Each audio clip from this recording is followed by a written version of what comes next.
Hi, I'm Lauren Kennedy. Welcome to episode 107 of Art This Week. This week we visit Marty Walker Gallery and speak with Jay Shinn about his current exhibition, Centerfolds. Now for Art This Week.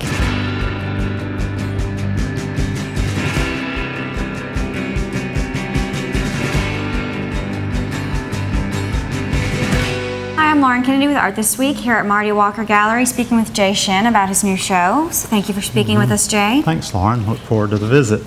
Well, so maybe we'll start talking a little bit about your residency in Berlin, because all of this work is coming out of that residency, correct? Right. All this work was done after the residency in Berlin, where I was there about 4 months from July until November. And then like I say, all of the work for this show was created from December forward. So it's all about very fresh 3-month-old work. But started with, I was working on the projected pieces before Berlin, but these are new images that came while I was working after Berlin. And then the neon pieces were not done at all in Berlin. They're all here, but they were influenced by work that was done in Berlin, such as the spray-painted plexiglass pieces. And that's where the ideas for the neon came from.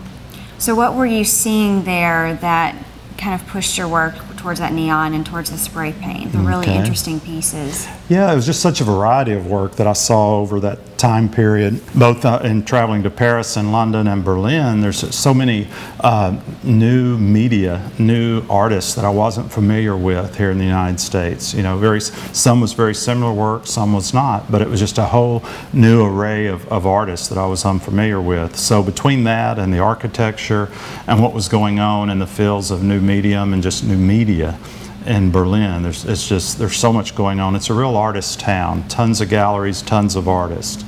And you were mentioning earlier the introduction, or not introduction, but the tendency towards color in your work currently, because you've been working with a lot of white. Right.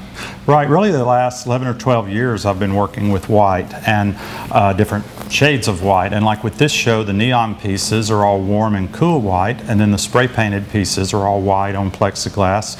The projection pieces I've been working with about 1.5 to 2 years now, and they just called for color. And that was one thing also being in Europe over the summer and at a lot of museums and that, I decided it was time to work with color and go back to color. And like I say, I'm able to do that in the projected pieces and still somewhat selectively with what colors I used, but I see color moving forward in the future more with the projections and the other work, possibly with the neon work.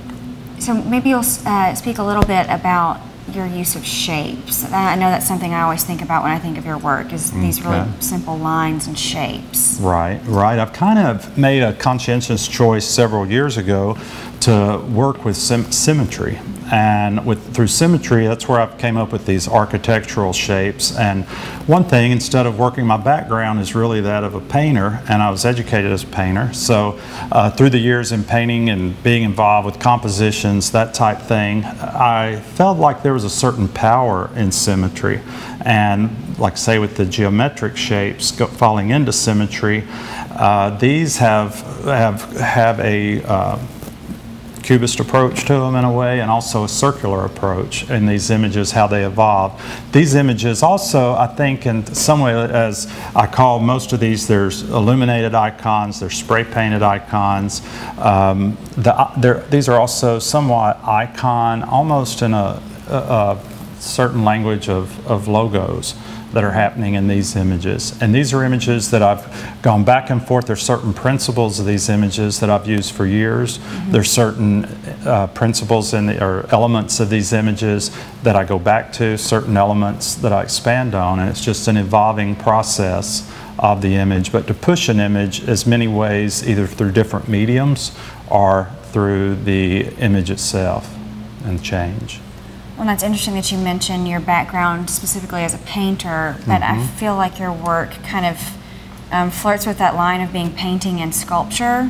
Do you feel that way? I do. I think it's a mix. I really, in this body of work, I feel like I'm closer to painting than sculpture. When I've worked with metal and wood in the past, they were both painted related, and there was painting on the wall and that type thing. It was, they felt like both. Like I say, these definitely have sculptural elements in the materials, but to me, they're very much paintings in this, and how the materials dematerialize a little bit in these works, where hopefully I'm transforming neon or the plexiglass and the spray paint to another place where it's not just the materials in these works. But I think even though they're three-dimensional works, there's certainly a big aspect of two-dimensionality in them. And with the light projection pieces, those to me have this really interesting element of being able to live in different places, because really you could set up a projection anywhere, whereas things that need to be supported by a wall are far more restricted. Do you ever see those moving around outside of a gallery maybe, or? Definitely. With the projected pieces, I would love to work outside with these pieces. Also projecting, be it on the floor, or this summer I'm going to be working on some floor pieces and some other pieces that I'm working on that are lit through scrim material and with the projections. But I think there's a big avenue there to explore the projected pieces in a lot of different ways. You know, even with paint, like with the one piece that's in the show, there's a certain pearlized finish that brings up a metallic in there, and there's some thoughts of gold and silver, different metallic finishes to work with the projected pieces besides just paint. But I think it's a good avenue to explore for me right now. I feel like I'm in a good place with those. And then something else I'd like to ask you about is some of your neon work. We're standing in front of a framed neon piece here, but there's also unframed neon pieces. Right.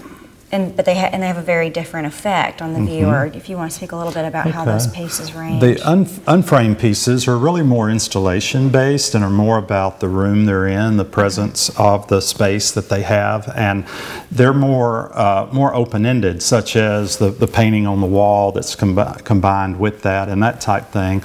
Working with these first frame pieces that I have that are in the show, I wanted to do a work that was a little more contained, and that's where the frame becomes a part of it, an element in it, that it does contain it. It's all one piece versus an installation, but taking that material, also in hiding the material behind the frosted glass, behind frosted plexiglass, kind of gave me an opportunity to again dematerialize the medium as what it is and make it a little more questionable, hopefully push it in a different place by having it framed.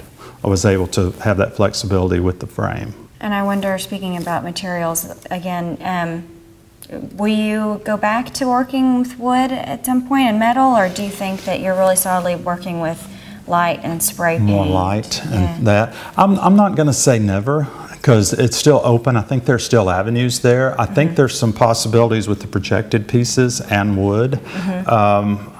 With the metal, I think that's still an open opportunity for me, where one day I will, because those pieces really brought me into working with light and shadow in the metal pieces that I was doing the last 2 or 3 years.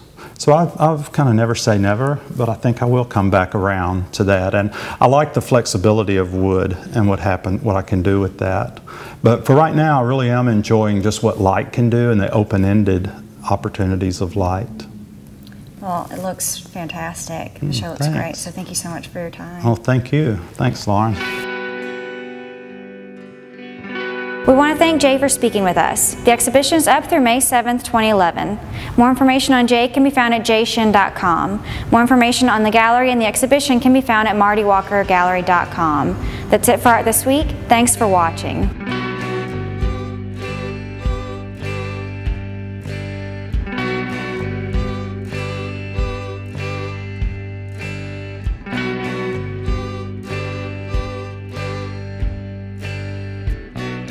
I still got your Polaroid